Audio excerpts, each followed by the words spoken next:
Hello again, welcome back. We're now going to the top 10 morally reprehensible 1940s movies, so we're continuing this list of the morally reprehensible. So I've still got the 30s to do and silent era. So there's still 2 more videos to go after this one, so we're getting towards the end of this series now, I think. But there's still some to go, so I hope you enjoy this one. So, the 1940s. The 1940s was obviously World War II, so there was lots of... the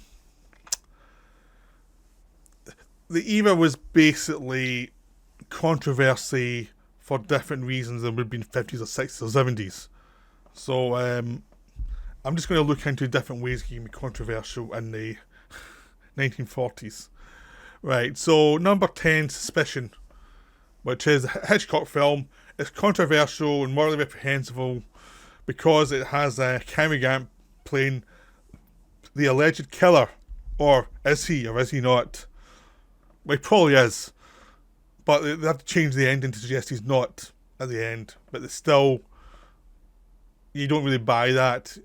It's basically having you enjoying seeing Cary Grant as a killer. And the whole film is about enjoying it. The whole film's about enjoying this guy you can enjoy watching this as a movie star bleeding a psycho.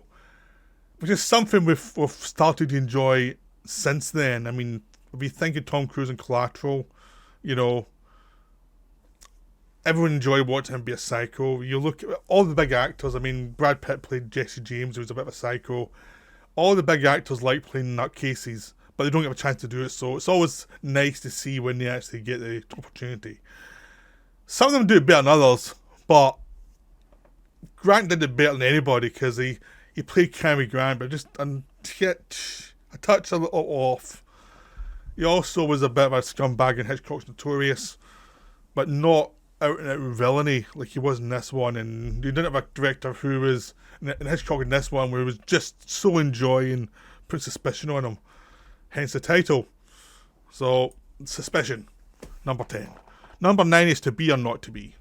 Obviously, the Lubitsch film, all about these hammy actors in Poland and just as the Nazis come in, and it's all about fakery and the fascism, and these hammy actors try to do a good thing even though they're so self-involved, you know. So it's taking something very serious, being frivolous with it, but also being serious about it at the same time, and playing around with the idea of how you should portray evil, you know, in a way that's much more sophisticated than a lot of different eras would manage, because Lubitsch knew what he was doing, and it was just a joy to watch someone to take these ridiculous characters and put them into a serious situation. It's something most directors can't really do, and most eras can't really pull off, but this one really did it, so just go watch it. I mean, it's hard to find, but you can get it in Amazon France. To Be or Not to Be on Blu-ray. So and I think Criterion has it as well. Can't remember if they have it still, but it is available if you're looking for it. Okay, number 8 is The Life and Death of Colonel Blimp, which was reprehensible to the British government because it took a character that was a parody of their kind of leadership class and how out of touch they were, and then made a film about it. And Winston Churchill wanted this film banned because he said it took away from the war effort, and it was a film that was absolutely reprehensible to actually do during a war against the evil of the Nazis.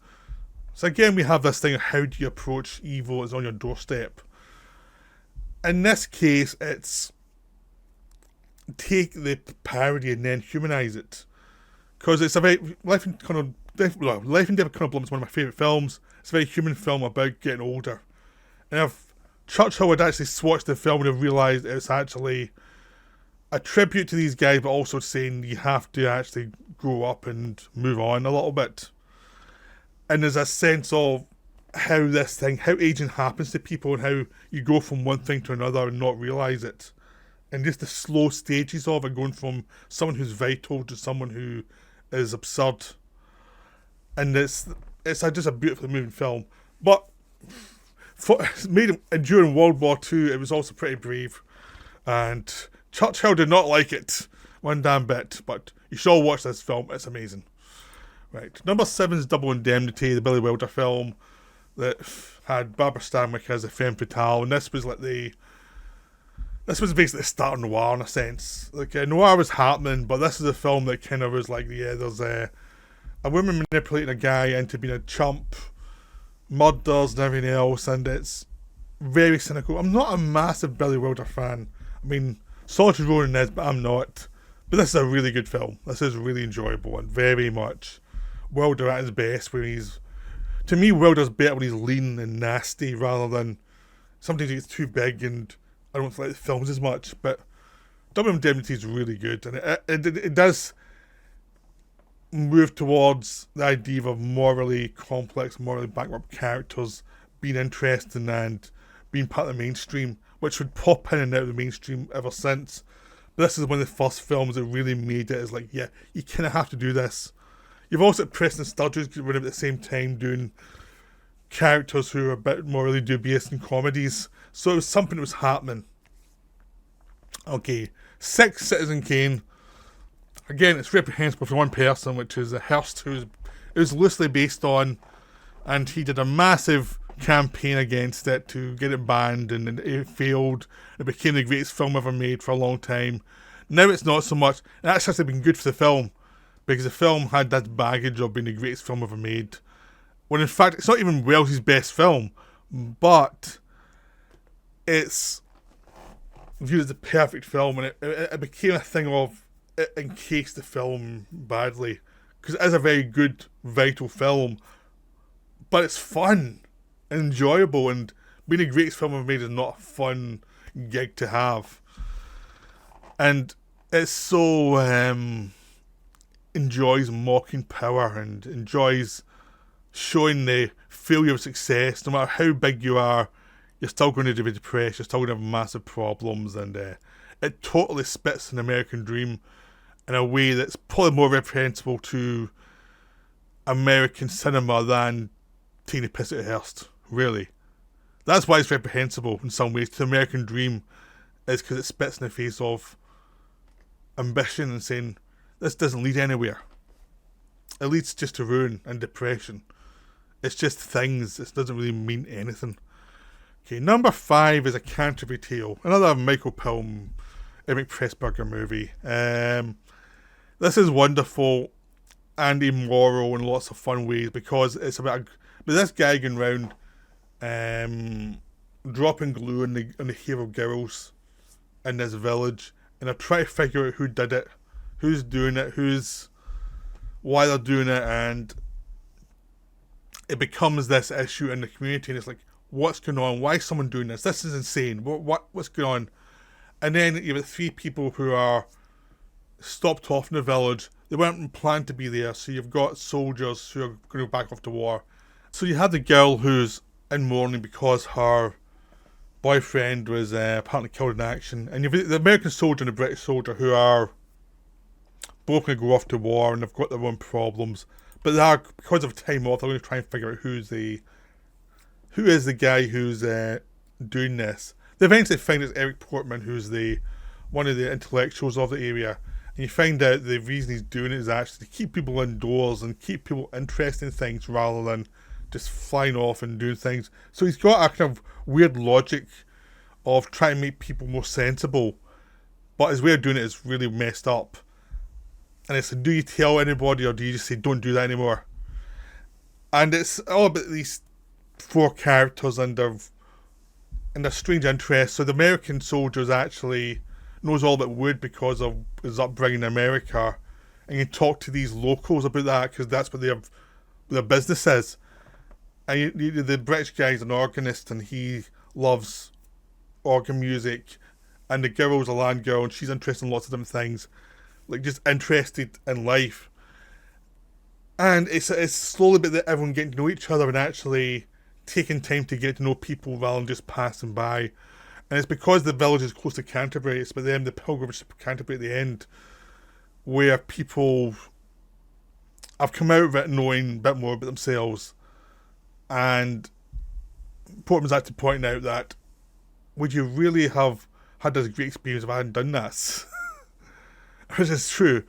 but it's reprehensible because it's like he's still dropping glue in people's hair. And it's a beautiful film all around that act, and it's like taking something that should be like frowned upon and then saying, look at the positive come out of this horrible act, which is very Michael Pill. And the end's beautiful. The girl finds out her boyfriend's still alive. The organist actually gets to play an organ at the massive cathedral, and the American who just gets to reunite with his troops and is is very happy about what he's experienced. So it's a very beautiful film. It's one of the great Paul Pressburger films, but it's based on such a horrible idea. It's wonderful. It's just wonderful. Go watch it. It's great. Right. Number 4 is I Was a Male War Bride. Howard Hawks.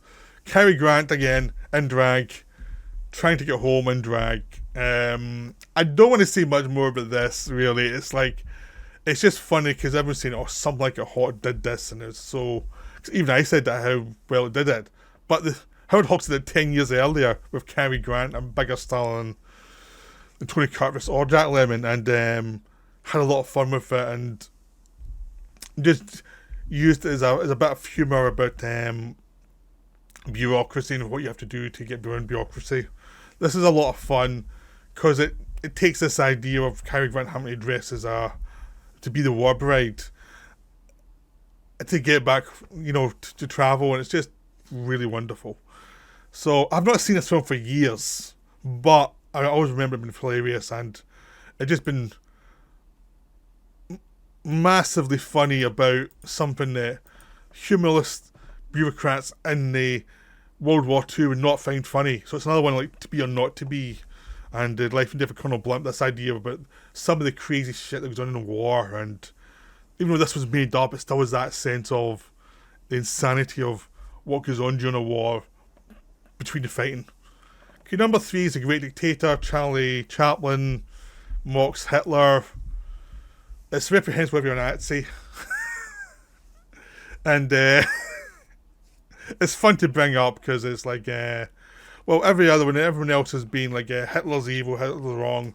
Chaplin actually goes and makes a whole film insulting him, which is wonderful. I'm not even a Chaplin fan, but the fact he did this suddenly puts him much higher up in my book because of he had the guts to do that, really, just to say, yeah, screw you, Hitler. So it's a gleefully reprehensible film in the sense of it's mocking the fascist dictators in a fun way, and just, again, it's another one about during the war, but the craziness of the war, and that's what's interesting. But the war creates lots of interesting takes on the war beyond just the programmer films. You get these really interesting films during the war from the Archers, from Howard Hawks, from Lubitsch, from Chaplin. It freed them up to do things that were a little bit off kilter for the times of what was respectable mockery of Hitler, which was let's go bomb him, and actually just be much more insulting about the machine of war. Okay, number 2 is Lady Eve. I mentioned Preston Sturges. Again, this is like Double Indemnity. This was taking what was a stage formula of respectability, and then just saying, women can be crazy. Again, Barbara Stanwyck again. This film with Henry Fonda. Crazy, crazy things, and just enjoying the fact that Henry Fonda getting duped by this con woman, and just enjoying the fact of the conning and all the debauchery around it. Just the joy and all of the crazy behaviour, which you can really find in the 30s and 40s, but really, especially here. Like the Marx Brothers enjoyed the debauched behaviour in their films, but there's like quite a few of them. This one, it's just like, it's compressed, and Sturges just as a ball. So this is just a great fun film. And again, it's spit in the eye to good taste and good manners and everything the 40s supposedly has in droves. And now, this is a weird one. Number 1 is the least interesting film out of the bunch, The Outlaw. And it's just because Howard Hughes is crazy, and he made this film that no one had any interest in, with Jane Russell and her huge bra that he was building.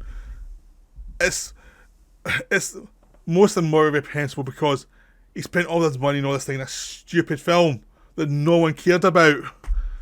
And why? Because he could. And even though they're walking around, you do lots of interesting things around the war and all this other stuff, Howard Hughes was doing this stupid film called The Outlaw and spending lots of money and lots of things around this time in ways that were completely insane. And that's why this is the most reprehensible film in the 40s, because it's completely disposable in every possible way. And it's like, I couldn't not make it number one because it's the most disposable film.